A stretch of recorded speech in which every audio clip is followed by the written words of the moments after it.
Hi, welcome to Your Checkup. We are the patient education podcast where we bring conversations from the doctor's office to your ears. On this podcast, we try to bring medicine closer to its patients. I'm Ed Dulesky, a family medicine doctor in the Philadelphia area. And I'm Nicole Rufo. I'm a nurse. And we are so excited you were able to join us here again today. This isn't my line. This is from Mike. He's getting an early shout out in this episode.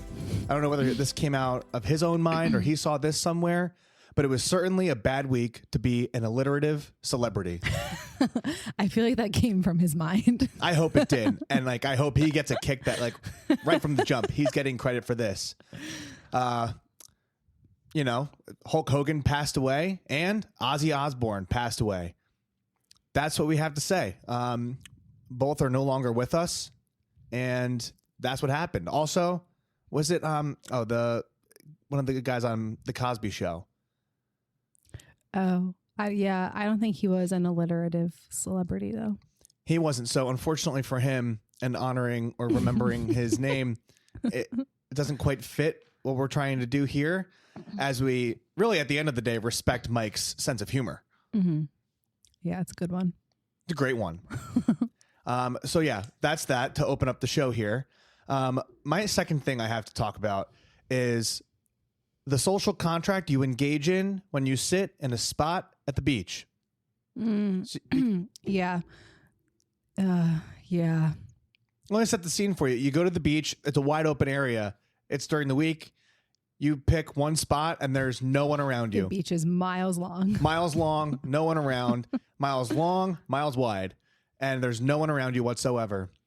And so then a small family, seemingly on their cousin with children family reunion, decide to go 10 feet from you. Now, they were nice, but I can't help but think that now, if my peace is being disturbed, I've entered into this tacit social contract where if I get up and move, they know why. Yeah, who cares? Do you remember, was it last summer? I swear it was every weekend we were on a run. It was every weekend, every time we went to the beach and sat down, there was people or a large family who sat extremely close to us. We could lean over. If we really leaned over and stretched, we could, grab a snack from them. Maybe we smell good. And we have moved before. I don't care. Get out of here. So I didn't come to the beach with a kid. I don't want to sit next to one of them. Yeah, while they're crying and be that close. Get out of here. Go somewhere else. I was here first. But now since you're here, I'll leave. It is a very you could sprinkle some of this on me because my perspective is I don't want to offend these strangers by moving. No, they committed the first offense by being too close to you. I mean, truly, the most recent instance of this is since that happened, because we realized that we went to a congested part of the beach. The beach was miles long, but it was thin, narrow beach. So it makes sense to me that there's only so much real estate in this area to do that. But this one, very different. We moved to a different beach. It's much wider. There is a lot more room. They could have picked anywhere. But then I got the good bit out of it. The guy came over and he complimented my sandwich. It was a good sandwich. He did. He just walked right up to me. He was like, my 11-year-old fat kid in me is screaming right now. Where is that sandwich from? So jealous. I can't believe you didn't bring a sandwich home for me. I did think about it. There was a part of me when I was driving back thinking, I guess I should have brought her a sandwich home if I was here. But then the other part of me was... Well, you were making dinner and stuff. It is my personal duty that I have bestowed upon myself to pick you up while you are injured with your toe. Give an update to the audience. How's the toe going? Oh, the toe's going great. I put a shoe on for the first time this week. Every day I wore a sneaker to work, so that was nice. That's great. Yeah. Road to recovery? Mm-hmm. Road to recovery. I got some toe cages for the Peloton. What's a toe cage? That you put on for me. What's a toe cage? Yeah. Is that what they're called? A toe cage? A shoe cage? A foot cage? Nicholas? Oh my God. Like the thing you can wear a regular sneaker and it just, envelops your foot instead of putting on the narrow Peloton shoe and clipping in, because I still can't put that kind of shoe on yet. Yeah. That's a tough Might sell. be a bit for that, but road to recovery. Road to recovery. The pinky toe is healing. Excellent.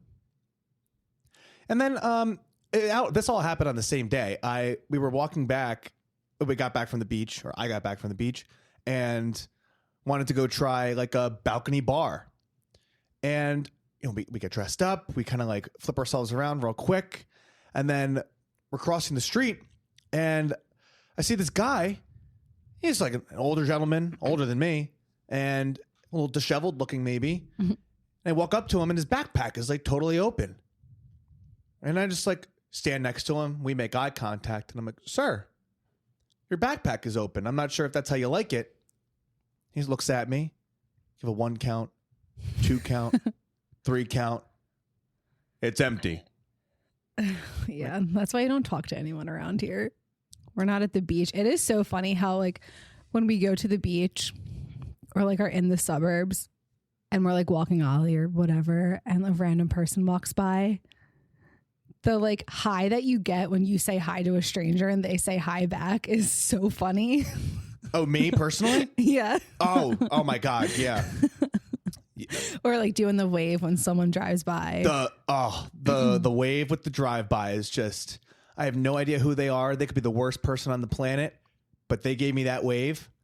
Oh man, I love it. It just gets me going. And this reminds me that we were doing this thing at the beach where like we're driving. This is fun. This is innocent fun. And we're driving the car. I'm usually in the driver's seat, you in the passenger princess. And we just start waving at oncoming cars. And I would say like 1 out of every 5, we get a good wave. We do. That is exhilarating. Because then they're actually paying attention to you on the road. Some people are just like totally out there and they have no idea what's going on. But yeah, that wave is awesome. I love that wave. Oh my God. Any meals of note this week? Well, you made a delicious sirloin the other night, like top tier. That one was it was that thyme butter that you did. And then we went and got Tom's dim sum on Friday after we finally picked out our wedding bands. That was a fun day. Look, that was fun. That was really fun. So our normal person who we like normally work with wasn't there. We thought she would be, but it was her birthday and she left. And then we got the guy who helped our friend, Dan, pick out his engagement ring for his fiance. And we were a little tepid at first, because I was like, oh, we like have this relationship with this woman. She helped me get the engagement ring. This guy made the sale and put it under her name. Mm-hmm.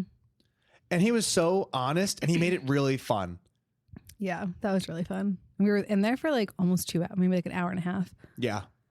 Well, it's a big decision and, you want to make it right. But I think he brought out the one you liked. And oh my God, I'm so obsessed. I can't wait to get it. I can't wait until it comes in. Yeah.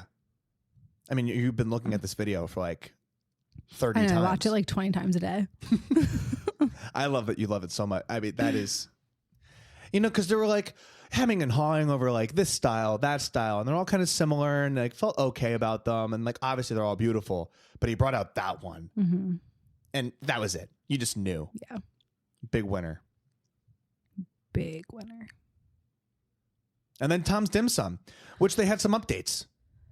We've talked about this restaurant before. They are a dim sum restaurant. They are all business, no fluff. But there's a little ambiguity in our experience this time. In the bottom right corner of our table was a QR code. Oh, yeah. Which I thought was so on brand for them, given that they're like all about efficiency. They're like the least amount of interaction you can have, the better. Yeah.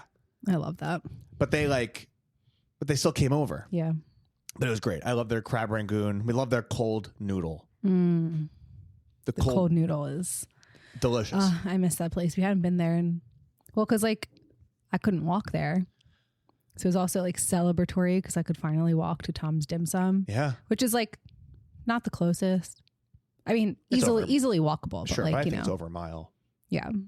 And we weren't, was trying to be careful with the toe there. Yeah.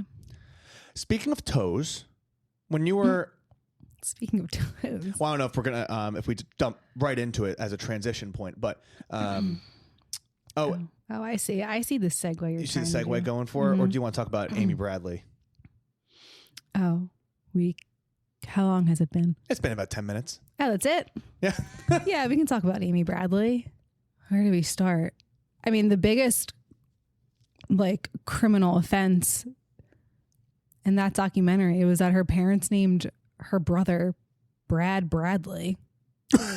Like, do you think his full first, like his government name is Bradley Bradley? Or maybe he's like a Bradford. Could be a Bradford. Bradlocious. That was bad. Bradley. Bradley. Anyway, this girl goes missing on a cruise ship. And then it's like... Well, what time? Huh? What time? Like, set the scene.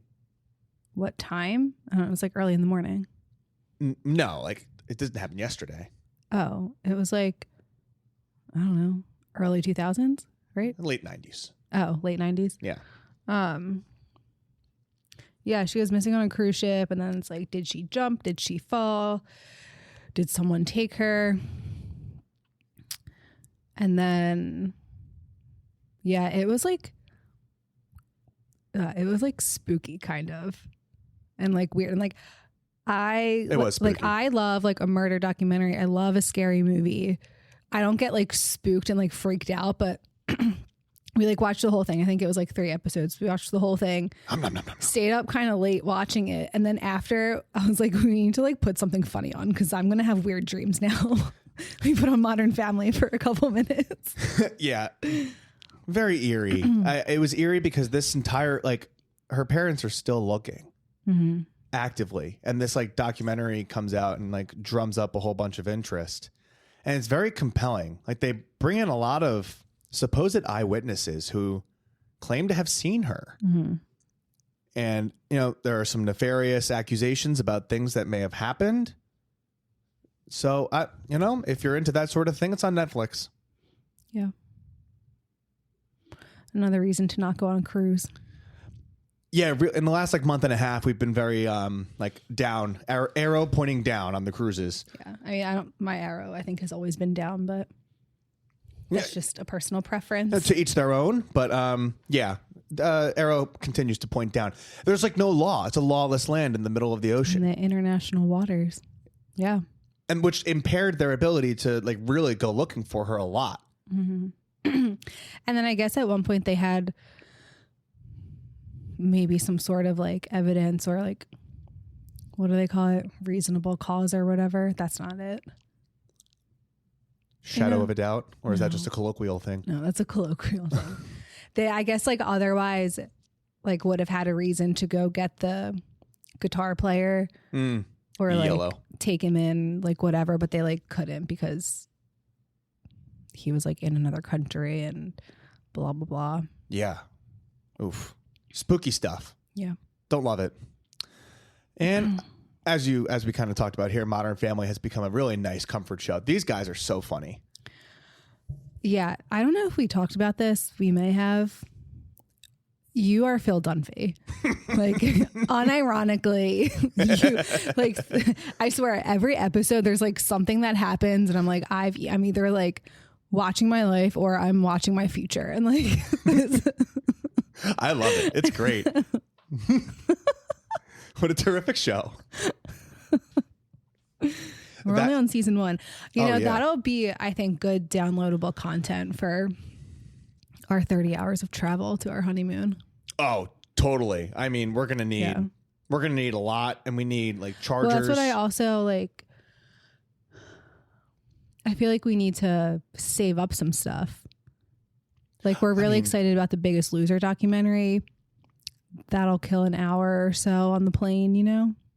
I think there are a whole series that we can watch. Like, we haven't seen Yellowstone. Yellowstone didn't grab me. I guess I could give it a second chance.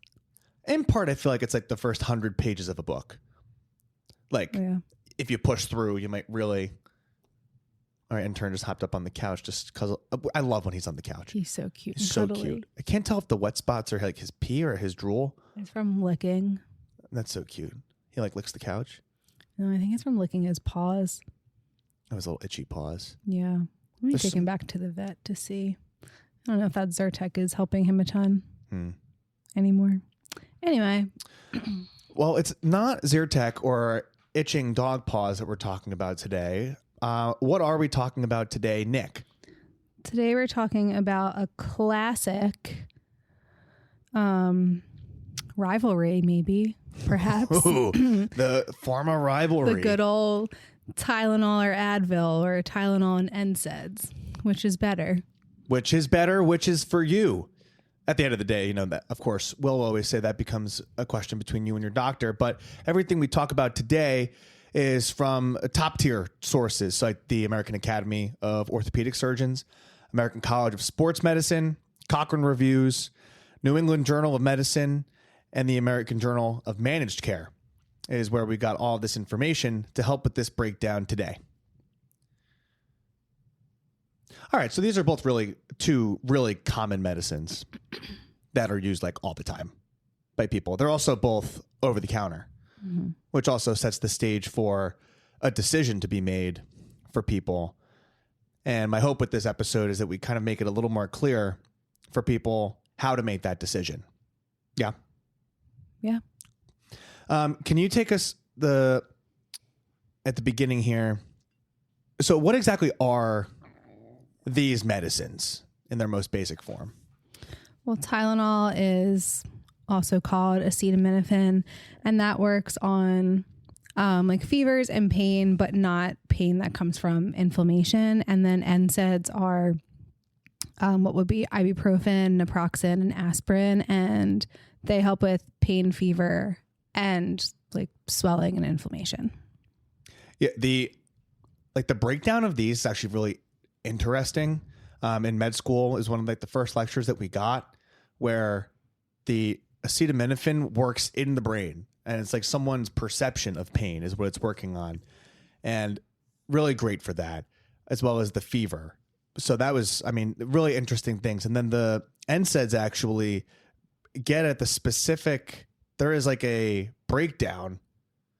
There is like an inflammation cascade that happens, and it impairs an enzyme in that cascade that stops the inflammation from happening. And so it really, mechanistically, it really is interesting. I realize that might not be interesting to everyone listening. They really kind of want to get the nitty gritty common uses that people have. So both are used for everyday pain. People use them for like headaches, fevers, dental pain, an ache, a bump. NSAIDs usually are better for, like you mentioned, this inflammatory pain. So like if something happens like with a sprain, there might be some inflammation that happens after that. There are many different types of arthritis. They're going to be osteoarthritis, rheumatoid arthritis. So sometimes arthritis can be helped with NSAIDs. And then interestingly, period cramps can also be helped more by NSAIDs. And that's because that molecule, the prostaglandin, that's the molecule that is made in the inflammatory process that NSAIDs help reduce. Prostaglandins are one of the main players in causing the discomfort with the period cramp. And so in that specific case, if it's healthy for you and you've talked to your doctor and it makes sense, NSAIDs might be good for that situation. Then there are certain things like we're going to talk about where people have certain side effects, where Tylenol, like you might need some help with discomfort, but Tylenol might just be a better option for you. So if you're someone who has stomach issues, heart disease, or if you're a little older, Tylenol might just be your friend more so than an NSAID like ibuprofen, otherwise called Advil, naproxen, otherwise called naproxen, or Aleve.